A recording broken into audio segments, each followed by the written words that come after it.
最近有真侪伫咧网络顶买物件的民众，拢来收到送货、领货假简讯，若甲点入去看，个人的资料就去用偷取去咯。今仔日咧拍假特工队。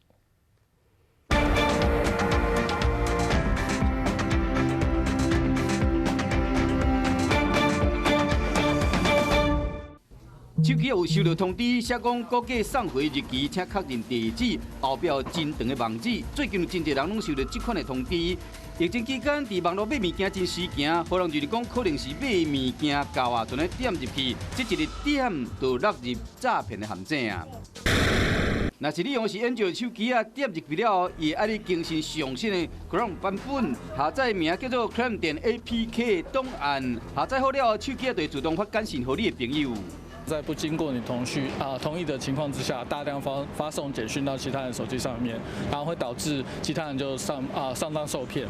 病毒式的传播会互你开真侪简讯会，即嘛可能会偷录音。若是你的手机是 iPhone 的，点入去了后，会爱你输入 Apple 的 ID 甲暗号，一旦拍入去了后，就是被骗集开始。它会自动的去帮你去在这个 App Store 上面去买一些莫名其妙的一些软体，然后甚至有的民众他因为这样，他的手机可能就被绑架。 治安专家表示讲，预防胜于治疗，上好手机爱到防毒的软体，并且开双重认证的功能。点过安卓系统若真正无适宜点入去，完装这档案会使入去手机设定功能，选安全性，再个点总体管理员应用程式，取消高选的 Chrome 的应用程式，并且伫应用程式内面解除安装。